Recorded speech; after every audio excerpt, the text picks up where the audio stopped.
Hello बच्चों, welcome. आज हमारा ये तीसरा लेक्चर है। मैं आप लोगों का टीचर प्रदीप शर्मा आप लोगों का आपके इस तीसरे लेक्चर में स्वागत करता हूं। आशा करता हूं आप लोग स्वस्थ होंगे। आज हम लोग करने वाले हैं संविधान की प्रमुख विशेषताएं, silent feature of the constitution. Okay दोस्तों, तो चलिए हम आगे शुरू करते हैं। संविधान की प्रमुख विशेषताएं में सबसे पहले आता है प्रस्तावना। ओके दोस्तों, और प्रस्तावना में सबसे पहले आता है प्रस्तावना आता है सबसे महत्वपूर्ण विशेषता है। तो देखिए, इसमें हम देख लेते हैं भारतीय संविधान तत्वों और मूल्यों भावना के संबंध में अद्वितीय है। भारतीय संविधान तत्वों और मूल्य भावना के संबंध में अद्वितीय है। हालांकि इसके कई तत्व विश्व के विभिन्न संविधानों से उधार लिए गए हैं, यानी कि अलग अलग स्रोतों से लिए गए हैं। भारतीय संविधान के कई ऐसे तत्व हैं जो उसे अन्य देशों से संविधान से अलग पहचान प्रदान करते हैं। यानी कि हमारा संविधान से अलग अलग तत्व तो अलग अलग स्रोत से लिया गया है, लेकिन हमारा संविधान के कई तत्व ऐसे हैं जो हमारे संविधान को एक अलग पहचान देते हैं। जिसमें एक तत्व याद होगा कि त्रिस्तरीय संघवाद, यानी कि पहले संघ, फिर के राज्य और उसके बाद पंचायती राज, याद रखिएगा, वो सबसे महत्वपूर्ण है दोस्तों। चलिए हम शुरू करते हैं। यह बात ध्यान देने योग्य है कि 1949 में अपनाए गए संविधान के अनेक वास्तविक लक्षणों में महत्वपूर्ण परिवर्तन है। 1949 में जो संविधान अपनाया गया है उसमें उनके अपनाए गए संविधान के अनेक वास्तविक लक्षणों में महत्वपूर्ण परिवर्तन हुए हैं। यानी कि 1949 में जो संविधान था उसमें बहुत ऐसे परिवर्तन हो गए हैं। विशेष रूप से 7वें, 42वें, 44वें, 73वें, 74वें और 97वें संशोधन में संविधान में कई बड़े बदलाव करने वाले 42वें संविधान संशोधन अधिनियम 1976 को मिनी कॉन्स्टिट्यूशन भी कहा जाता है। 42वां संविधान संशोधन जो हुआ था, जो 1976 में होता है, उसे मिनी कॉन्स्टिट्यूशन भी कहा जाता है। इसका सिंपल सी मतलब है दोस्तों कि बहुत ज्यादा संशोधन हुआ होगा, बहुत ज्यादा बदलाव हुआ होगा, इसलिए उसे मिनी कॉन्स्टिट्यूशन कहा गया। हालांकि केशवानंद भारतीय मामले 1973 में सर्वोच्च न्यायालय ने व्यवस्था दी कि अनुच्छेद 368 के तहत संसद को मिली संवैधानिक शक्ति संविधान के मूल ढांचे को बदलने की अनुमति नहीं देते। यानी कि केशवानंद, बहुत प्रसिद्ध मामला है दोस्तों ये केशवानंद भारतीय मामले। 1973 में सर्वोच्च न्यायालय अपने एक मतलब मान लीजिए फैसले में ये व्यवस्था दी, बताया कि संविधान के मूल ढांचे को नहीं बदला जा सकता। बस यही बात है। संविधान की विशेषताएं देख लेते हैं। अब संविधान के वर्तमान रूप में कई निम्नलिखित विशेषताएं। सबसे लंबा लिखित संविधान ये देख लीजिए। संविधान में 2 वर्गों में विभाजित किया गया है, जैसे लिखित अमेरिकी संविधान और अलिखित ब्रिटेन का संविधान। यानी कि अमेरिका का संविधान लिखित संविधान है, ब्रिटेन का संविधान अलिखित संविधान। ये दोस्तों, ये अलिखित का मतलब ये नहीं है कि मतलब लिखा नहीं है, लिखा गया है, पेपर पे लिखा गया है, लेकिन जैसे हम लोग का संविधान एक बुक के टाइप में है ना, अमेरिका का संविधान एक किताब के टाइप में है ना, एक किताब है, उसी में सब कुछ लिखा गया है। तो ऐसा नहीं है, ब्रिटेन के संविधान ऐसा कुछ भी नहीं है, अलग अलग पेपर बना के रखे गए हैं। ओके दोस्तों, कंप्यूटर में रखे गए हैं, मतलब लिखित रूप से किसी एक किताब में सब कुछ नहीं समेटा गया है। चलिए अब हम शुरू करते हैं। भारत का संविधान विश्व का सबसे लंबा लिखित संविधान है। यह बहुत बृहद, समग्र और विस्तृत दस्तावेज है, याद रखिएगा। मूल रूप से 1949 संविधान में एक प्रस्तावना, 395 अनुच्छेद, 22 भागों में विभक्त और 8 अनुसूचियां थी। वर्तमान में 2016 में एक प्रस्तावना, 465 अनुच्छेद, 25 भागों में विभक्त और 12 अनुसूचियां। याद रखिएगा दोस्तों, इतना चेंजेज आया है। सन 1951 से हुए विभिन्न संशोधनों के करीब 20 अनुच्छेद व एक भाग 8 को हटा दिया गया। यानी 1951 से विभिन्न संशोधनों के करीब 20 अनुच्छेद व एक भाग 7 को हटा दिया गया है। उनमें करीब 90 अनुच्छेद 4 भागों को 4 क, 9 क, 9 ख और 14 क और 4 अनुसूचियां 9, 10, 11, 12 को जोड़ा गया है। याद रखिएगा दोस्तों, विश्व के किसी अन्य संविधान में इतने अनुच्छेद और अनुसूचियां उपलब्ध नहीं है। याद रखिएगा, सबसे ज्यादा हमारे ही संविधान में। भारत के संविधान को विस्तृत संविधान बनाने के पीछे निम्नलिखित 4 कारण है। भौगोलिक कारण, भारत का विस्तार और विविधता, यानी कि भारत बहुत बड़ा देश है और अलग अलग विविधताएं, राजनीतिक व्यवस्थाएं, भाषाई विविधताएं पाई जाती है, क्षेत्रीय विविधता। ऐतिहासिक, इसके उदाहरण के रूप में भारत का शासन अधिनियम 1935 का प्रस्ताव में प्रभाव में देखा जा सकता है। यह अधिनियम बहुत विस्तृत था। 1935 में जो भारत शासन अधिनियम आया था उसको भी देखा जा सकता है, वह भी अधिनियम बहुत ही विस्तृत था। जम्मू कश्मीर को छोड़कर केंद्र और राज्यों के लिए एकल संविधान, जम्मू कश्मीर को छोड़कर केंद्र और राज्यों के लिए सिर्फ एक संविधान है, लेकिन अब उसे भी अब कश्मीर के लिए भी वही संविधान है जो बिहार के लिए है, जो यूपी के लिए है, जो पूरे देश के लिए है। तो अब कोई ऐसा चल नहीं रहा। संविधान सभा में कानून विशेषज्ञों का प्रभुत्व, संविधान सभा में कानून विशेषज्ञ का प्रभाव जो था वो बहुत ज्यादा था, बहुत ज्यादा पढ़े लिखे कानून से को जानने वाले व्यक्ति थे। ओके दोस्तों, याद रखिएगा। चलिए आगे देखते हैं। संविधान में न सिर्फ शासन के मौलिक सिद्धांत बल्कि विस्तृत रूप से प्रशासनिक प्रावधान भी विद्यमान है। इसके अतिरिक्त अन्य आधुनिक लोकतंत्रों में जिन मामलों में आम विधानों अथवा स्थापित राजनीतिक परिपाटी को छोड़ दिया गया है उन्हें भी भारत के संवैधानिक दस्तावेज में शामिल किया है। यानी कि जो कुछ ऐसे बात है जो दूसरे संविधान में नहीं लिखा गया है, जो न्यायालय अपने आप बोल देती है कि ये होना चाहिए, ये नहीं होना चाहिए, या आम जनता के मन से किया जाता है, उसे भी भारतीय संविधान में शामिल किया गया है कि नहीं, इसको भी लिखना जरूरी है। ओके दोस्तों, याद रखिएगा। विभिन्न स्रोतों के आगे विस्तृत से पढ़ेंगे ना तो पता चल जाएगा क्या कैसे लिखा है। ओके दोस्तों, आप भाग सब आएगा, मूल अधिकार, मूल कर्तव्य, उस सब में विभिन्न स्रोतों से विहित भारत के संविधान में अपने अधिकतर उपबंध विश्व के कई देशों संविधानों भारत शासन अधिनियम 1935 के उपबंध से डॉक्टर अंबेडकर ने गर्व के साथ घोषणा की थी कि भारत के संविधान का निर्माण विश्व के विभिन्न संविधानों को छानने के बाद किया गया। यानी कि बहुत ऐसे संविधान है विश्व को जिनको पढ़ा गया भारतीयों के द्वारा, भारतीय संविधान लेखकों के द्वारा, भारत संविधान मेकरों के द्वारा, और फिर ये संविधान एक छान के बनाया गया है। जैसे मान लीजिए थोड़ी देर के लिए हम 20 पुस्तक पढ़े और उसमें से जो हमें अच्छा लगा अच्छी अच्छी चीज छान कर रख दिए। ओके दोस्तों, तो चलिए हम आगे देखते हैं। संविधान का अधिकांश ढांचागत हिस्सा भारत शासन अधिनियम 1935 से लिया गया है। ओके दोस्तों, संविधान का दार्शनिक भाग मौलिक अधिकार और राज्य के नीति निर्देशक सिद्धांत क्रमशः अमेरिका और आयरलैंड से प्रेरित है। ओके दोस्तों, मैं इसलिए बोलता हूँ कि मेरा भी एज कम है, इसलिए मैंने दोस्तों बोलता हूँ। ओके दोस्तों, संविधान का अधिकांश ढांचा हिस्सा भारत शासन अधिनियम 1935 से लिया गया। संविधान का दार्शनिक भाग मौलिक अधिकार और राज्य के नीति निर्देशक तत्व क्रमशः अमेरिका और आयरलैंड से प्रेरित है। याद रखिएगा दोस्तों, इसलिए मैं दोस्तों इसलिए बोलता हूँ क्योंकि मेरा भी एज ज्यादा नहीं है। मैं भले ही स्टडी बहुत दिन से यूपीएससी का तैयारी कर रहा हूँ, 2016 से कर रहा हूँ, अभी तक कर रहा हूँ, 5 साल हो गए मुझे करते करते, इसलिए आप लोगों को थोड़ा बेसिक हेल्प कर देता हूँ यूट्यूब के माध्यम से। लेकिन मेरा भी एज नहीं है ज्यादा, इसलिए मैं आप लोगों को दोस्तों भाइयों बोलता हूँ। ओके दोस्तों, भारतीय संविधान के राजनीतिक भाग संघीय सरकार का सिद्धांत और कार्यपालिका और विधेयक का संबंध का अधिकांश हिस्सा ब्रिटेन के संविधान से लिया गया है। ओके भाइयों, चलिए अब हम आगे देखते हैं। संविधान के अन्य प्रावधान कनाडा, ऑस्ट्रेलिया, जर्मनी, यूएसएसआर जो कि अब रूस बन गया है, फ्रांस, दक्षिण अफ्रीका, जापान इत्यादि देशों के संविधान से लिया गया है। ओके भाइयों, संविधान भारत के संविधान पर सबसे बड़ा प्रभाव और भारतीय सामग्री का स्रोत भारत सरकार अधिनियम 1935 रहा। यानी कि सबसे ज्यादा जहां से कोई बात लिया गया, जहां से कोई प्रावधान लिया गया, वो भारत शासन अधिनियम 1935 रहा। संघीय व्यवस्था, न्यायपालिका, राज्यपालिका, आपातकालीन अधिकार, लोक सेवा आयोग, अधिकतर प्रशासनिक विवरण इसी से लिए गए हैं। संविधान के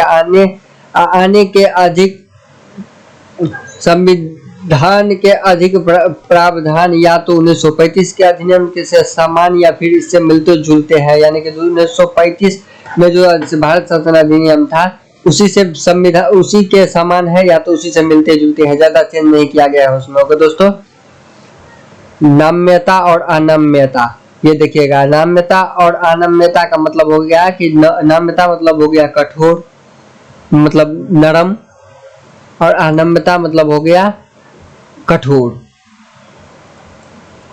तो इसमें ये कठोर भी है और कठोर भी है, यानी कि नरम भी है, इसलिए बोला गया नाम्यता और अनाम्यता। याद रखिएगा दोस्तों। ओके, चलिए अब हम शुरू करते हैं। संविधान के नाम्यता और अनाम्यता के दृष्टि से वर्गीकृत किया गया कठोर व अनम्य संविधानों उसे माना जाता है जाता है जिसमें संशोधन करने के लिए विशेष प्रक्रिया की आवश्यकता होती है। उदाहरण के लिए अमेरिकी संविधान, यानी कि अमेरिकी संविधान में इतना जल्दी कोई भी संशोधन नहीं किया जा सकता है, ये याद रखिएगा भाइयों। लचीला या अन्य संविधान नम्य संविधान वह कहलाता है जिसमें संशोधन की प्रक्रिया वही हो जैसे किसी आम चुनाव, आम कानूनों के निर्माण, जैसे ब्रिटेन का संविधान, यानी कि ब्रिटेन के संविधान को आम कानून के निर्माण के जैसे ही संशोधित भी किया जा सकता है, याद रखिएगा भाइयों। भारत का संविधान न तो लचीला है और न ही कठोर है, याद रखिएगा, बल्कि यह दोनों का मिलता जुलता रूप है। अनुच्छेद 368 में दो तरह के संविधानों का प्रावधान है। चलिए हम आगे देखते हैं। अब कुछ उपबंध को संसद के विशेष बहुमत से संशोधित किया जा सकता है। उदाहरणार्थ दोनों सदनों में उपस्थित और मतदान में भाग लेने वाले सदस्यों का 2/3 बहुमत, प्रत्येक सदनों में कुल सदस्यों का बहुमत जो कि 50% से अधिक हो, याद रखिएगा भाई। फिर से समझा देता हूँ। कुछ उपबंधों को संसद में विशेष बहुमत से संशोधित किया जा सकता है। उदाहरण दोनों सदनों में उपस्थित मतदान में भाग लेने वाले सदस्यों का 2/3 बहुमत जो उपलब्ध है उसके 2/3 बहुमत और कुल सदस्यों का बहुमत, यानी कि कुल सदस्य जो है उसमें से 50% उपलब्ध भी होना चाहिए कम से कम। कुछ अन्य प्रावधानों को संसद के विशेष बहुमत और कुल राज्यों के आधे से अधिक राज्यों के अनुमोदन से ही संशोधित किया जा सकता है, यानी कि उसमें विशेष बहुमत भी चाहिए, ओके, और 50% से ज्यादा राज्यों का, मतलब उसमें 50% से ज्यादा राज्य को मानना भी चाहिए, उसमें उसके लिए एग्री भी करना चाहिए। इसके अलावा संविधान के कुछ प्रावधान आम विधायी प्रक्रिया की तरह संसद में बहुमत, सामान्य बहुमत के माध्यम से संशोधित किया जा सकता है। उल्लेखनीय यह संशोधन अनुच्छेद 368 के अंतर्गत नहीं आते, याद रखिएगा भाई। इसके अलावा संविधान के कुछ प्रावधान आम विधायी प्रक्रिया की तरह संसद में सामान्य रूप से बहुमत के माध्यम से संशोधित किए जा सकते हैं। उल्लेखनीय संशोधन 368 के तहत नहीं आते, यानी कि कुछ संशोधन कुछ आम प्रावधान आम विधायी प्रक्रिया के द्वारा भी किया जा सकता है जो 368 के तहत नहीं आता है। एकात्मकता की ओर झुकाव के साथ संघीय संविधान, ये देखिए दोस्तों बहुत ही महत्वपूर्ण है। संविधान का भारत का संविधान संघीय सरकार की स्थापना करता है। इसमें संघ के सभी आम लक्षण विद्यमान है, जैसे 2 सरकार, शक्तियों का विभाजन, लिखित संविधान, संविधान की सर्वोच्चता, संविधान की कठोरता, स्वतंत्र न्यायपालिका, द्विसदनीय आदि, याद रखिएगा। 2 सरकार यानी कि केंद्र सरकार, राज्य सरकार, शक्तियों का विभाजन यानी कि केंद्र राज्य और के बीच में, लिखित संविधान यानी कि एक ही संविधान है लिखित हमारा, संविधान की सर्वोच्चता यानी कि कानून ही सब कुछ है, संविधान सबसे ऊपर है, संविधान की कठोरता यानी कि संविधान कठोर है, संविधान के स्वतंत्र न्यायपालिका यानी न्यायपालिका पर किसी सरकार का भी हस्तक्षेप नहीं है, वह स्वतंत्र, द्विसदनीय यानी कि लोकसभा और राज्यसभा। यद्यपि भारतीय संविधान में बड़ी संख्या में एकात्मकता और गैर संघीय लक्षण भी विद्यमान है, जैसे एक सशक्त केंद्र, एक संविधान, एकल नागरिकता, संविधान का लचीलापन, एकीकृत न्यायपालिका, केंद्र द्वारा राज्य की नियुक्ति, राज्यपाल की नियुक्ति, अखिल भारतीय सेवाएं, आपातकालीन प्रावधान। यद्यपि भारतीय संविधान में बड़ी संख्या में एकात्मक और गैर संघीय लक्षण भी विद्यमान है, यानी कि ये सब जो है वो गैर संघीय लक्षण है, जैसे एक सशक्त केंद्र, एक संविधान, एकल नागरिकता, संविधान का लचीलापन, एकीकृत न्यायपालिका, केंद्र द्वारा राज्य की पाल की नियुक्ति, अखिल भारतीय सेवाएं, यूपीएससी वगैरह, आपातकालीन प्रावधान, ये सब गैर संवैधानिक लक्षण है। फिर भी संविधान में कहीं भी गैर संघीय शब्द का इस्तेमाल नहीं किया गया है, याद रखिएगा दोस्तों। ये जो संघीय शब्द है ये संविधान में कहीं भी उपयोग नहीं किया गया है, ओके दोस्तों। दूसरी ओर अनुच्छेद 1 में भारत का उल्लेख संघों का राज्यों के संघ के रूप में किया गया है। इसके 2 अभिप्राय हैं। पहला, भारतीय संघ राज्यों के बीच हुए किसी समझौते का निष्कर्ष नहीं है, यानी कि जैसे अमेरिका में है कि बहुत सारे राज्य मिलकर डिसाइड किए कि हम एक देश बनेंगे, तो राज्यों के फैसले का निष्कर्ष है, लेकिन यहाँ ऐसा नहीं है। यहाँ राज्यों को इससे अलग होने का, किसी राज्य को संघ से अलग होने का अधिकार नहीं है, यानी कि यहाँ पे कोई भी राज्य को इतना अधिकार नहीं है कि वह संघ को बोल दे कि हमें अपना अलग देश चाहिए, हम अलग राज्य बनाएंगे, ओके दोस्तों। इसी वजह से भारतीय संविधान को नामांकित नाम दिए गए हैं, जैसे कि एकात्मकता के भावना में संघ, अर्थ संघ, केशी वेरे जो थे वो अर्थ संघ कहा है, यानी कि अर्ध संघ कहा गया है इसको, ओके, बार्गेनिंग फेडरलिज्म यानी कि मतलब नेगोशिएटिंग, मतलब कम थोड़ा थोड़ा एडजस्ट करके संघवाद बनाया गया है। मॉरिस जोन्स बहुत ही फेमस थे ये। कोऑपरेटिव फेडरलिज्म यानी कि दोनों राज्य और संघ दोनों में मतलब दोनों के मेलजुल से बना संविधान और दोनों के मेलजुल से चलता है। ग्रेनविल ऑस्टिन कहा है फेडरेशन विद सेटेलाइजिंग टेंडेंसी, या आइवर जेनिंग्स व अन्य कहे हैं, याद रखिएगा दोस्तों। चलिए हम 5वां पॉइंट देख लेते हैं। अब सरकार की संसदीय रूप। भारतीय संविधान के अमेरिका के अध्यक्षीय प्रणाली की बजाय ब्रिटेन के संसदीय तंत्र को अपनाया है। संसदीय व्यवस्था विधायिका और कार्यपालिका के मध्य समन्वय व सहयोग के सिद्धांत पर आधारित है, जबकि अध्यक्षीय प्रणाली दोनों के बीच शक्तियों का विभाजन का सिद्धांत पर आधारित है। संसदीय प्रणाली के सरकार के वेस्टमिंस्टर रूप उत्तरदायी सरकार और मंत्रिमंडलीय सरकार के नाम से भी जाना जाता है कि संविधान केवल केंद्र में ही नहीं बल्कि राज्य में भी संसदीय प्रणाली की स्थापना करता है। भारतीय संसदीय प्रणाली की व्यवस्था निम्नलिखित है। चलिए हम आगे देख लेते हैं। वास्तविक और नाममात्र के कार्यपालिका की उपस्थिति, यानी कि वास्तविक और नाममात्र के कार्यपालिका, वास्तविक यानी कि राष्ट्र यानी कि प्रधानमंत्री हमारा, नाममात्र यानी कि राष्ट्रपति। बहुमत वाले दल की सत्ता, यानी कि जिसको बहुमत मिल गया वो अब 5 साल कानून शासन करेंगे। विधायिका के समक्ष कार्यपालिका की संस्तुति जवाबदेही। कार्यपालिका जो भी काम करेगी उसे विधायिका के समक्ष जवाब देना पड़ेगा, यानी कि कानून ही सर्वोच्च है। विधायिका से मंत्रियों की सदस्यता, विधायिका में मंत्रियों की सदस्यता होती है। प्रधानमंत्री या मुख्यमंत्री का नेतृत्व, यानी कि देश में प्रधानमंत्री और राज्य में मुख्यमंत्री। निचले संगठन का विघटन, लोकसभा अथवा विधानसभा निचले सदन का विघटन। चलिए हम आगे देखते हैं। हालांकि भारतीय संसदीय प्रणाली बड़े पैमाने पर ब्रिटिश संसदीय प्रणाली पर आधारित है, फिर भी दोनों सदनों में मूलभूत अंतर है। उदाहरण के लिए ब्रिटिश संसद की तरह भारतीय संसद संप्रभु नहीं है, यानी कि संसद ही सब कुछ नहीं। इसके अलावा भारत का प्रधान निर्वाचित व्यक्ति होता है, गणतंत्र, जबकि ब्रिटेन में उत्तराधिकारी व्यवस्था, यानी कि यहाँ का जो प्रधान है जैसे राष्ट्रपति उसे निर्वाचित किया जाता है, जिनके नाम पर शासन चलता है, जो इस देश के सर्वोपरि होते हैं। लेकिन वहां पे राजा रानी वाला सिस्टम अभी भी है। किसी भी संसदीय व्यवस्था में, चाहे वो भारत की हो अथवा ब्रिटेन की, प्रधानमंत्री की भूमिका अत्यंत महत्वपूर्ण हो गई है। जैसे कि राजनीति के जानकारी से प्रधानमंत्री सरकार का नाम देते हैं, यानी कि यहाँ पे जो सरकार है वो इसको संसदीय व्यवस्था कर लीजिए, चाहे प्रधानमंत्री, यानी कि जिसकी बहुमत है, जिसका प्रधानमंत्री है, वही सब कुछ है। याद रखिएगा दोस्तों, बात वही है।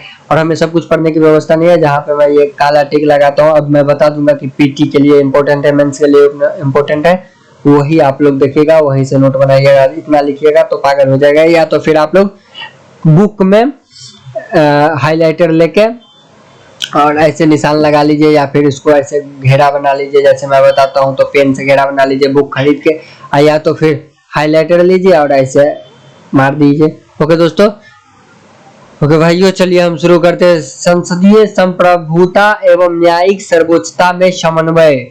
संसदीय संप्रभुता और न्यायिक सर्वोच्चता में समन्वय, यानी कि न्यायालय की सर्वोच्चता है और संसदीय संप्रभुता है, यानी कि संसद जो कर देगा, संसद संप्रभु है, उसमें समन्वय यानी कि मिलजुल से किया जाता है काम। ऐसा नहीं है कि दोनों ही मतलब न्यायालय ही है कि वही सब कुछ है, वो जो बोल देगा वही होगा। संसदीय है वो जो कानून बना देगा वही होगा, ऐसा नहीं है। दोनों का हिसाब किताब किया जा सकता है, दोनों का न्यायिक सर्वेक्षण किया जा सकता है, समीक्षा किया जा सकता है। तो चलिए हम आगे देख लेते हैं। संसदीय संप्रभुता एवं न्यायिक सर्वोच्चता में समन्वय। संसद की संप्रभुता ब्रिटिश संसद से जुड़ा हुआ है, जबकि न्यायालय की सर्वोच्चता का सिद्धांत अमेरिका के सर्वोच्च न्यायालय से लिया गया है। याद रखिएगा दोस्तों, ये सब याद रखिएगा दोस्तों। जहाँ पे मैं टिक लगा तो ये अमेरिका से लिया गया है, ये संसद से, क्योंकि ये पीटी में पूछ सकता है। ओके दोस्तों, जिस प्रकार भारतीय संसदीय प्रणाली ब्रिटिश प्रणाली से भिन्न है, ठीक उसी प्रकार भारत में सर्वोच्च न्यायालय की न्यायिक समीक्षा शक्ति अमेरिका सर्वोच्च न्यायालय से कम है। यानी कि संसदीय प्रणाली जो है वो भी ब्रिटिश सरकार से पूरा मिलता जुलता नहीं है, थोड़ा सा भिन्न है। उसी प्रकार सर्वोच्च न्यायालय की न्यायिक समीक्षा शक्ति जो है वो भी अमेरिका संविधान से थोड़ा सा कम है, वहां पे ज्यादा है। ऐसा इसलिए है क्योंकि अमेरिकी संविधान में विधि का नियत प्रक्रिया का प्रावधान है, जबकि भारत संविधान में विधि द्वारा स्थापित प्रक्रिया यानी कि विधि का नियत प्रक्रिया प्राप्त है, यहाँ पे विधि द्वारा स्थापित प्रक्रिया प्राप्त है। याद रखिएगा दोस्तों, अनुच्छेद 21। इसलिए भारतीय संविधान निर्माताओं ने ब्रिटेन की संसदीय संप्रभुता और अमेरिका की न्यायिक सर्वोच्चता के बीच उचित संतुलन बनाने को प्राथमिकता दी है। इसलिए भारतीय संविधान निर्माताओं ने ब्रिटेन की संसदीय संप्रभुता अमेरिका के न्यायिक सर्वोच्चता के बीच उचित संतुलन बनाने के लिए दोनों तरफ से दोनों लिया गया और दोनों एक तराजू पे बराबर रहे, ऐसा कुछ किया गया है। ओके दोस्तों, एक और जहां सर्वोच्च न्यायालय अपनी न्यायिक समीक्षा के शक्ति के तहत संसदीय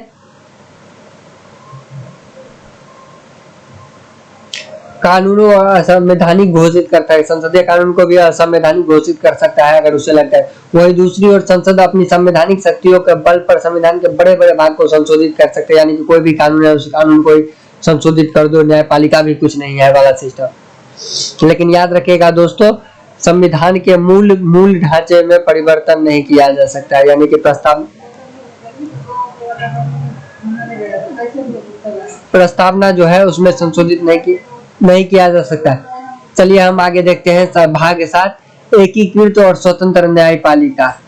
भारतीय संविधान एक ऐसी न्यायपालिका की स्थापना करता है जो अपने आप में एकीकृत होने के साथ साथ स्वतंत्र भी है। भारतीय संविधान एक ऐसी न्यायपालिका की स्थापना करता है जो अपने आप में एकीकृत होने के साथ साथ स्वतंत्र भी है। ओके दोस्तों, यानी कि जो कानून सुप्रीम कोर्ट में लागू होगी वही कानून अधीनस्थ न्यायालय में, भले ही इसका सेंटर अलग अलग हो उच्च न्यायालय, लेकिन कानून एक ही है और ये स्वतंत्र भी है। हर एक जगह हर न्यायपालिका स्वतंत्र है, यानी कि एक ही न्यायपालिका है। भारत की न्याय व्यवस्था में सर्वोच्च न्यायालय शीर्ष पर है, यानी कि सुप्रीम कोर्ट। इसके नीचे स्तर पर उच्च न्यायालय है। राज्यों में उच्च न्यायालय के नीचे क्रमवार अधीनस्थ न्यायालय जैसे जिला अदालत व अन्य निचली अदालत। न्यायालयों का एकल तंत्र केंद्रीय कानून के साथ साथ राज्यों कानूनों को लागू करता है। हालांकि अमेरिका में संघीय कानूनों को संघीय न्यायपालिका और राज्य कानूनों को राज्य न्यायपालिका में लागू होते हैं, लेकिन यहाँ पे नहीं है दोस्तों। यहाँ पे अगर बिहार सरकार कोई कानून बनाया तो वो बिहार में तो लागू होगा ही, प्लस जो केंद्र सरकार बनाया वो भी कानून बिहार में लागू होगा।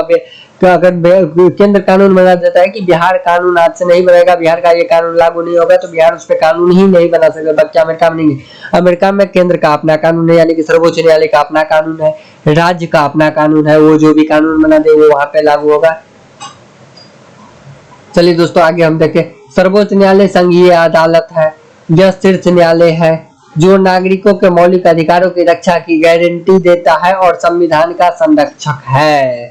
याद रखिएगा, पीटी के लिए पूछ सकता है। इसलिए संविधान में इसकी स्वतंत्रता के लिए कई प्रावधान दिए गए, जैसे न्यायाधीशों के कार्यकाल की सुरक्षा, न्यायाधीशों के लिए निर्धारित सेवा शर्तें, भारत की संचित निधि से सर्वोच्च न्यायालय के सभी खर्चों का वहन, विधायिका में संसद, न्यायाधीशों के कामकाज पर चर्चा पर रोक, न्यायवृत्ति के बाद अदालत में कामकाज पर रोक, अवमानना के लिए दंड देने के लिए सख्ती, कार्यपालिका से न्यायपालिका को अलग रखना। याद रखें ये सारे पॉइंट जो है ना, इसे याद रखें। न्यायाधीशों के कार्यकाल की सुरक्षा, न्यायाधीशों के लिए निर्धारित सेवा शर्तें, भारत के संचित निधि, सर्वोच्च न्यायालय के सभी खर्चों का वहन, विधायिका में न्यायाधीशों के कामकाज की चर्चा पर रोक, सेवानिवृत्ति के बाद अदालत में कामकाज पर रोक, सेवानिवृत्ति के बाद अवमानना के लिए दंड देने की शक्ति और कार्यपालिका से न्यायपालिका को अलग रखने की इत्यादि। चलिए अब हम देख लेते हैं दोस्तों मौलिक अधिकार। वैसे तो यहाँ शॉर्ट में दिया होगा, आगे हम लोग इसको विस्तार से करेंगे, फिर भी हम देख लेते हैं। भारत के संविधान के भाग 3 में 6 मौलिक अधिकारों का वर्णन किया गया, जो कि पहले 7 था। कानून के अधिकार को हटा दिया गया, समृद्धि का अधिकार को हटा दिया गया, उसे कानून के अधिकार बना दिया गया है। याद रखिएगा दोस्तों। समता का अधिकार 1914 से 18, स्वतंत्रता का अधिकार 19 से 22, शोषण के विरुद्ध अधिकार 23 से 24, संविधान धार्मिक स्वतंत्रता का अधिकार 25 से 28, संस्कृति व शिक्षा का अधिकार 29 से 30, संवैधानिक उपचारों का अधिकार 32। मौलिक अधिकारों का उद्देश्य वस्तुतः राजनीतिक लोकतंत्र की भावना को प्रोत्साहन देने है। यह कार्यपालिका और विधायिका के मनमाने कानून पर निरोधक की काम करती है। उल्लंघन की स्थिति में न्यायालय के माध्यम से लागू किया जा सकता है। जिस व्यक्ति के मौलिक अधिकारों का हनन हुआ है वह सीधे सर्वोच्च न्यायालय की शरण में जा सकता है, जो अधिकार की रक्षा के लिए बंदी, प्रत्यक्षीकरण, परमादेश, प्रतिषेध, अधिकार परीक्षा, उत्प्रेषण जैसे अभिलेख या रिट जारी कर सकता है। याद रखिएगा, आपके मूल अधिकारों का हनन होता है तो आप न्यायालय में इसके लिए चैलेंज कर सकते हैं।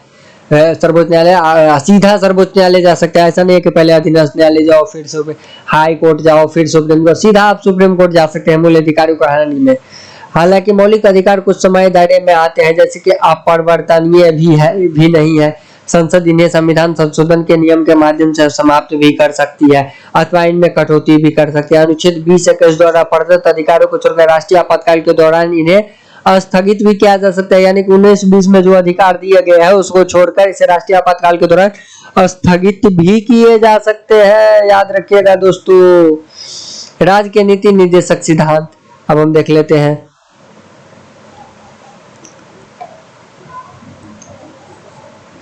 Doctor B R. अम्बेडकर के अनुसार राज्य के नीति निर्देशक सिद्धांत भारतीय संविधान की अनूठी विशेषताएं है।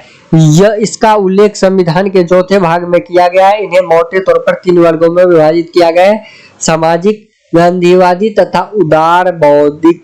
याद रखिएगा दोस्तों, ये 3 भागों में विभाजित किया गया। नीति निर्देशक तत्वों का कार्य सामाजिक व आर्थिक लोकतंत्र को बढ़ावा देना है। इसका उद्देश्य भारत में एक कल्याणकारी राज्यों का स्थापना करना है। हालांकि मौलिक अधिकारों की तरह इन्हें कानून के रूप में लागू नहीं किया जा सकता है। नीति निर्देशक तत्व को कानून के रूप में लागू नहीं किया जा सकता। याद रखिएगा दोस्तों, ये पीटी के लिए पूछ सकता है कि क्या नीति निर्देशक को कानून के रूप में लागू किया जा सकता है, तो आपको लिखना है नहीं। संविधान में कहा गया है कि देश की शासन व्यवस्था में से सिद्धांत मौलिक है और यह देश की जिम्मेदारी है कि वह कानून बनाते समय इन सिद्धांतों को अपनाए। इसलिए इन्हें लागू करना राज्यों का नैतिक कर्तव्य है, किंतु इसकी पृष्ठभूमि वास्तविक शक्ति राजनीति का अर्थात जनमत, यानी कि इनको भी ध्यान में रखकर कानून बनाना पड़ेगा। ऐसा नहीं है कि ये कानून नहीं है, कानून के रूप में इसे लागू नहीं किया जा सकता है, कुछ भी कानून बना देंगे। इनको भी आप देखते हैं मिनर्वा मिन्स मामले बहुत ही इम्पोर्टेंट मामला था ये दोस्तों। 1980 में सर्वोच्च न्यायालय ने कहा था कि भारतीय संविधान की नींव मौलिक अधिकारों और नीति निर्देशक सिद्धांतों के संतुलन पर रखी गई है। अब देख लेते हैं दोस्तों 10वां मौलिक कर्तव्य। ओके दोस्तों, मूल संविधान में मौलिक कर्तव्यों का उल्लेख नहीं किया गया है। इन्हें स्वर्ण सिंह समिति के सिफारिश के आधार पर 1976 में 42वें संविधान संशोधन के माध्यम से आंतरिक आपातकाल 1975 से 77 के दौरान शामिल किया गया था। 2002 में 46वें संविधान संशोधन के एक मौलिक कर्तव्य जोड़ा गया है। संविधान के भाग 4A भाग में एक मौलिक कर्तव्यों का जिक्र किया गया है, जिनका केवल एक अनुच्छेद 51 को है। इसके तहत प्रत्येक भारतीय का यह कर्तव्य होगा कि वह संविधान के राष्ट्र ध्वज, राष्ट्रगान का आदर करे, राष्ट्र की संप्रभुता, एकता व अखंडता की रक्षा करे, हमारी निश्चित संस्कृति के समृद्धि धरोहर का अनुरक्षण करे, सभी लोगों में आपसी भाईचारे की भावना का विकास करे, यानी कि हिंदू मुस्लिम भाई भाई। मौलिक कर्तव्य नागरिकों को यह याद दिलाते हैं कि अपने अधिकार का इस्तेमाल करते समय ये याद रखना चाहिए कि उन्हें अपने समाज, देश व अन्य नागरिकों के प्रति कुछ जिम्मेदारियों का निर्वहन भी करना है। नीति निर्देशक तत्व राज्यों के तरह राज्यों के लिए कानून के रूप में लागू नहीं किया जा सकता। नीति निर्देशक तत्व जो है राज्यों के कानून के तरह लागू नहीं किया जा सकता, लेकिन मौलिक अधिकार जो है, जैसे एक कहावत था दोस्तों कि छड़ी उतना घुमाइए कि दूसरों को चोट न लगे। लेकिन आपको जैसे हमें बोलने की स्वतंत्रता है, भाषण देने की स्वतंत्रता है, लेकिन गाली देने की स्वतंत्रता नहीं है। भाषा को मर्यादा में रखकर ही हम कुछ बोल सकते हैं। यह याद रखे, वही हुआ मौलिक कर्तव्य। छोटी सी लाइन में समझिए, साधारण सी भाषा में। अब हम देख लेते हैं एक धर्मनिरपेक्ष राज्य। भारत का संविधान धर्मनिरपेक्ष है। यह किसी भी धर्म विशेष को भारत के धर्म के तौर पर मान्यता नहीं देता है। संविधान के निम्नलिखित प्रावधान भारत के धर्मनिरपेक्ष लक्षणों को दर्शाते हैं। वर्ष 1976 में 42वें संविधान संशोधन द्वारा संविधान की प्रस्तावना में धर्मनिरपेक्ष शब्द जोड़ा गया, यानी कि पहले धर्मनिरपेक्ष शब्द नहीं था, 1976 में जोड़ा गया। दोस्तों याद रखिएगा, संविधान हर भारतीय नागरिक की आस्था, पूजा अर्चना और विश्वास की स्वतंत्रता की रक्षा करता है, यानी कि वह किसी भी धर्म को मान सकता है, किसी भी धर्म का प्रचार प्रसार कर सकता है, किसी भी धार्मिक आयोजन का धर्म के कार्यों का आयोजन कर सकता है। किसी भी व्यक्ति को कानून के समक्ष समान समझा जाएगा, उसे कानून के समान सुरक्षा प्रदान की जाएगी, यानी कि कानून की नजर में न जात है, न पात है, न लिंग है, न धर्म है, सब समान है। धर्म के नाम पर किसी प्रकार का भेदभाव नहीं किया जाएगा। अनुच्छेद 15, सार्वजनिक सेवा में सभी नागरिकों को समान अवसर दिए जाएंगे, जैसे किसी भी नौकरी में समान अवसर दिए जाएंगे, कोई योजना आएगा तो उसमें समान अवसर दिए जाएंगे, याद रखिएगा दोस्तों। अब हम देख लेते हैं, हर व्यक्ति को किसी धर्म को अपनाने व उसके अनुसार पूजा अर्चना करने का समान अधिकार है, यानी कि वो किसी भी धर्म को अपना सकता है, किसी भी धर्म का पूजा अर्चना कर सकता है। लेकिन कोई व्यक्ति किसी को अपना धर्म जबरदस्ती नहीं मनवा सकता, याद रखिएगा दोस्तों। हर धार्मिक समूह अथवा इसके किसी हिस्से को अपने धार्मिक मामलों के प्रबंधन का अधिकार है। 1926 अभी जो मैंने बोला था, किसी भी व्यक्ति को भी किसी भी धर्म विशेष प्रचार के किसी प्रकार का कर देने के बाध्य नहीं किया जाता, यानी कि आप अगर किसी धर्म के लिए प्रचार करते हैं या किसी धर्म विशेष के लिए कोई पूजा अर्चना करते हैं या किसी कार्यक्रम का आयोजन करते हैं, उसके लिए आपको जो भी खर्चा होगा उसका कर नहीं देना पड़ेगा। ओके दोस्तों, इसलिए लोग लंगर चलाते हैं, इसलिए लोग मंदिर में ट्रस्ट के नाम पर काम करते हैं ताकि कर को बचाया जा सके।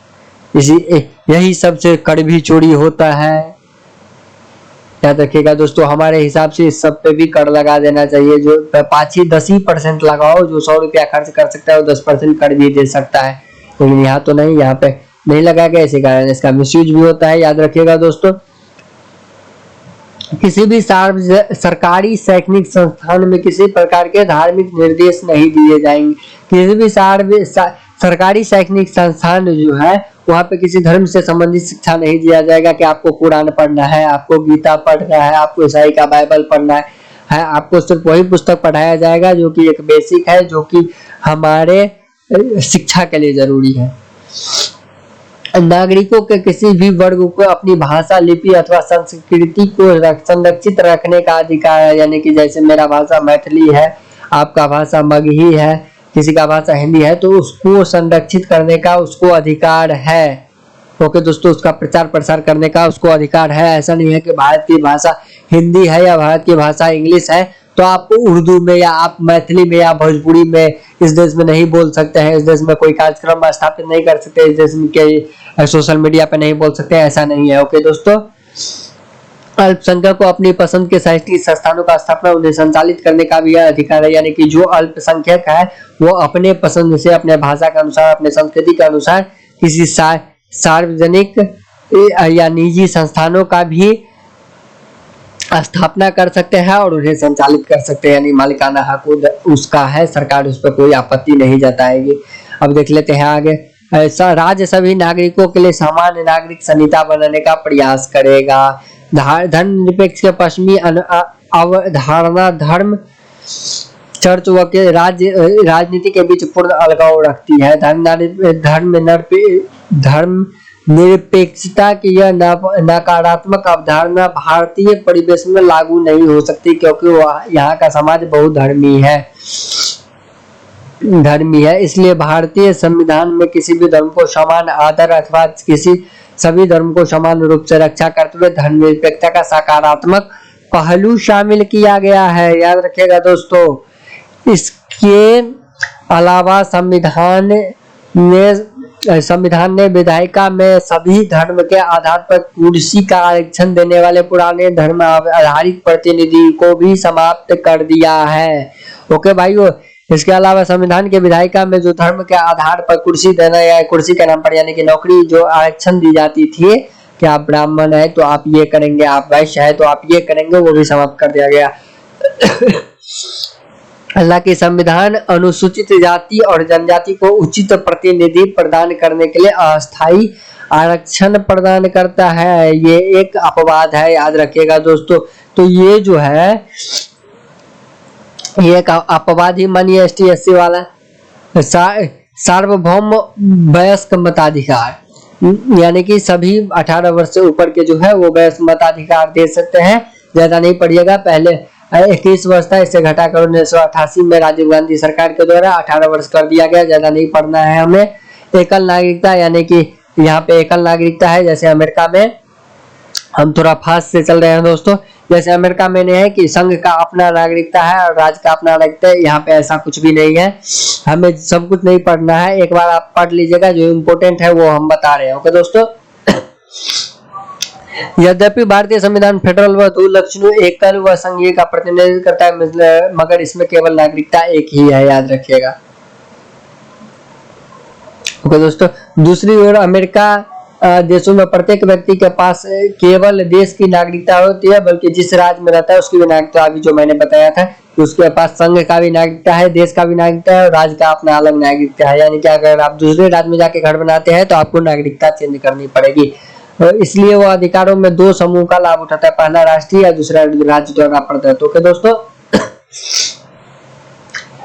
भारत में सभी नागरिकों को, चाहे वह किसी भी राज्य में पैदा हुए हो, रहते हैं, संपूर्ण देश में नागरिकता के सामान्य राजनीतिक और नागरिक अधिकार प्रदात है। यानी कि आप बिहार में है कि उसे दिल्ली में भी रह सकते हैं, उन्हें कोई भेदभाव नहीं किया जाएगा, सिवाय कुछ मामलों जैसे जनजातीय क्षेत्र जम्मू कश्मीर इत्यादि में आप नहीं बच सकते हैं सभी नागरिकों के लिए। लेकिन आप जम्मू कश्मीर में बच सकते हैं, याद रखिएगा दोस्तों, ये चेंज हो गया।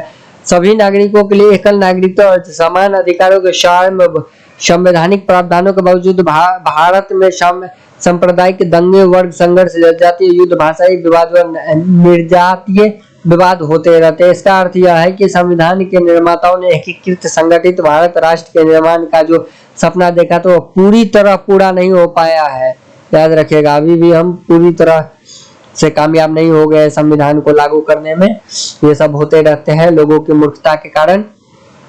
स्वतंत्र निकाय। भारत के संविधान केवल विधायिका, कार्यपालिका व सरकार, केंद्र और राज्य न्यायिका का अंग उपलब्ध कराता है, बल्कि यह कुछ स्वतंत्र निकायों की भी स्थापना करता है। इन्हें संविधान के भारत सरकार के लोकतंत्र के रूप के संप्रभु महत्वपूर्ण स्तंभों के रूप में परिकल्पित किया गया है। कुछ ऐसे स्वतंत्र निकाय निम्नलिखित है। संसद।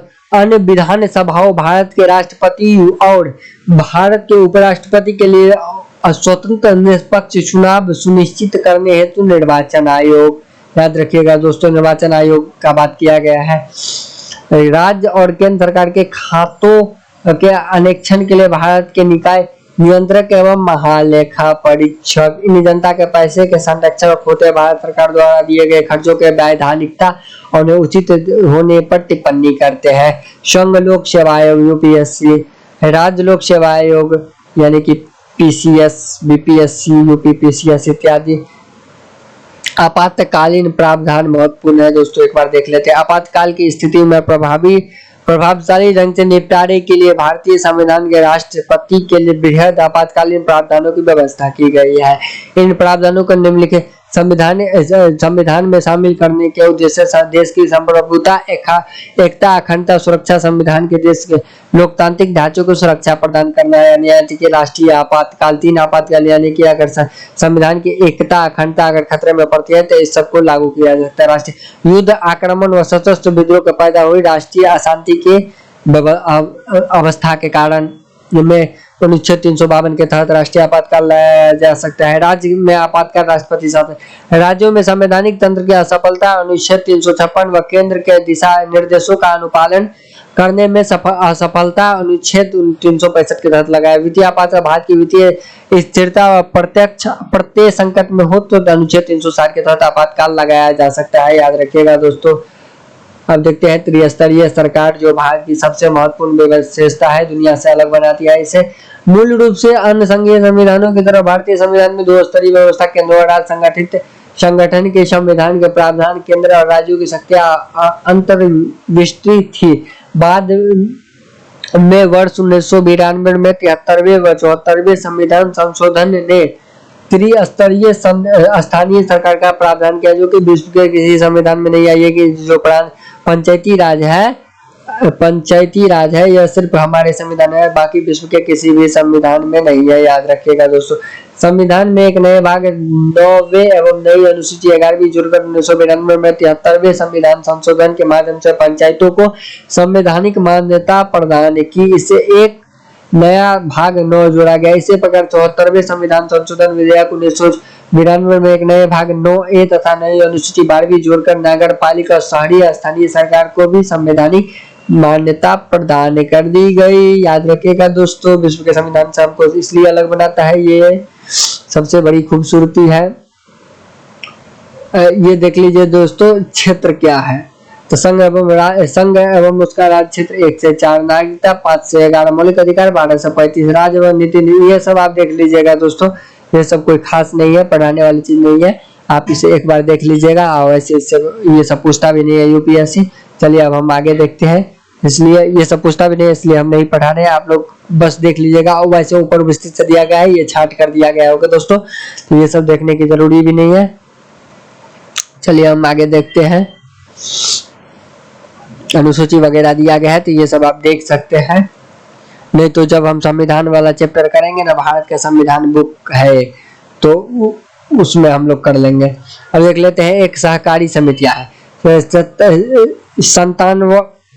97 संविधान संशोधन 2011 में सहकारी समितियों को संवैधानिक दर्जा और संरक्षण प्रदान किया गया। इस संदर्भ में निम्नलिखित परिवर्तन संविधान में किए गए। इसने सहकारी समितियां गठित करने के लिए अधिकार को मौलिक अधिकार बना दिया है। यह एक राज्य का नीति निर्देशक तत्व जोड़ा गया। सहकारी समितियों को प्रोत्साहन के लिए अनुच्छेद 43B, इस संविधान में एक नया भाग 9B जोड़ा। सहकारी समितियां दी कोऑपरेटिव सोसाइटी शीर्षक से अनुच्छेद 243ZS से लेकर 243ZT तक जोड़ा गया। ये सब उतना इम्पोर्टेंट नहीं है दोस्तों।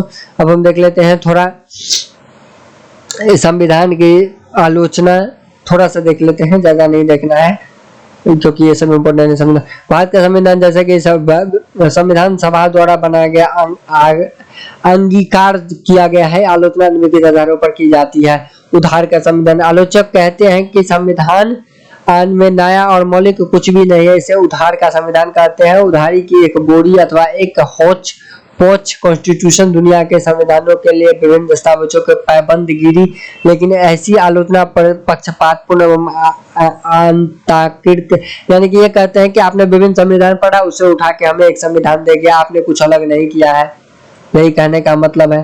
तो भाई दुनिया जिस हिसाब से चलेगी, ग्लोबल विश्व जिस हिसाब से चलेगा, विश्व की राजनीतिक उसी हिसाब से हमें चलना पड़ेगा। ऐसा थोड़ी है कि हम मंगल ग्रह पे ला सकते हैं कि हम बोलेंगे कि नहीं आप लोग वहां पे दुनिया में, मतलब समुद्र में आप लोग तेल निकालते हो, हम उसमें कचरा फेंकेंगे, ऐसा थोड़ी है यार। सभी के हिसाब से ही चलना पड़ेगा ना। विश्व एक परिवार है, परिवार में सबको मिल लेके चलना पड़ता है। और जो स्थिति थी ना 1948 में दोस्तों, याद रखिएगा दोस्तों, मैं सैल्यूट करता हूँ संविधान निर्माताओं की। एक तरफ दंगे, एक तरफ ट्रेन पे लाश इधर से उधर से जा रही है, और इन्होंने 2 साल में हमारा संविधान भी तैयार कर लिया दोस्तों। मैं इन लोगों को सैल्यूट करता हूँ। ओके दोस्तों, तो ऐसे ही आलोचक सबके होते हैं दोस्तों। आलोचक का काम ही है आलोचना करना। कुछ लोग होते हैं कि अगर मान लीजिए जैसे अभी के सरकार में चल रहा है या पीछे भी सरकार में होता रहता है, जो कोई सरकार बोल दिया कि देश में जैसे कोई भी सरकार कुछ भी बोल दे यार, आलोचक किसी का भी हो सकता है। मैं जैसे अभी मेरे पास उतना सुविधा नहीं है कि मैं नॉर्मल तरीके से आप लोगों को, सुविधा था मेरे पास, मेरा 20,000 का नुकसान हो गया, 40,000 और 20,000 7,000 का नुकसान हो गया, इसलिए मैं फंस गया। जैसे आप लोगों को मैं अभी पढ़ा रहा हूँ, तो कोई बोलेगा कि लैपटॉप पे क्यों पढ़ा रहा है, आलोचक तू बोर्ड खरीदता तो पढ़ा, तो आलोचक कुछ भी कह सकते हैं। ओके दोस्तों, तो आलोचक पे ध्यान नहीं दे। 1935 के अधिनियम की कार्बन कॉपी, ये भी कह देते हैं कि 1935 का जो अंग्रेज दिए थे वो हम आप लोगों ने मुझे दे दिया, ये भी कह देते हैं। अभारतीय अथवा भारतीय विरोधी, यानी कि भारतीय आलोचक के अनुसार भारत का संविधान अभारतीय या भारतीय विरोधी है, क्योंकि यह भारत की राजनीतिक परंपराओं अथवा भावनाओं का प्रतिनिधि नहीं करता, ये भी कह देते हैं। तो कह तो कुछ भी सकते हैं। गांधीवाद से दूर संविधान, यानी कि उनका कहना है कि ये गांधीवाद के उस पे खड़े नहीं उतरते हैं। आलोचक के अनुसार भारत का संविधान गांधीवादी दर्शन और मूल्यों को प्रतिबिंबित नहीं करता, जबकि गांधी जी हमारे राष्ट्रपिता है, यानी कि उनके अनुसार नहीं है। कुछ भी कह सकते हैं। महाकाय आकार बोल देते हैं कि इनका आकार बहुत बड़ा है, ये भी बोल देते हैं। उसके बाद बोलते हैं वकीलों का स्वर्ग भारतीय का संविधान वकीलों के लिए स्वर्ग। आलोचक के अनुसार भारत का संविधान बहुत जटिल है, उनके विचार में जिस कानूनी भाषा और मुहावरों को शामिल किया है उनके चलते संविधान एक जटिल दस्तावेज बन गया है। वही सर आइवर जोन इसी में वकीलों का स्वर्ग भी कह देते हैं। तो आलोचक तो कुछ भी कर सकते हैं, बाकी एक बार आप लोग पढ़ लीजिएगा, ज्यादा इम्पोर्टेंट नहीं है, जो इम्पोर्टेंट है वो हम आप लोगों को पढ़ा दिए।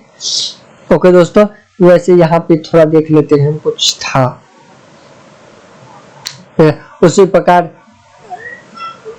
जैसे यहाँ पे कह देता है इसके संदर्भ में एच के माहेश्वरी संविधान सभा के सदस्य का कहना है कि प्रारूप लोगों के लिए अधिक मुकदमेबाज बनाता है, अदालतों की ओर अधिक उन्मुख होंगे, यह कल्प सत्यनिष्ठ होंगे।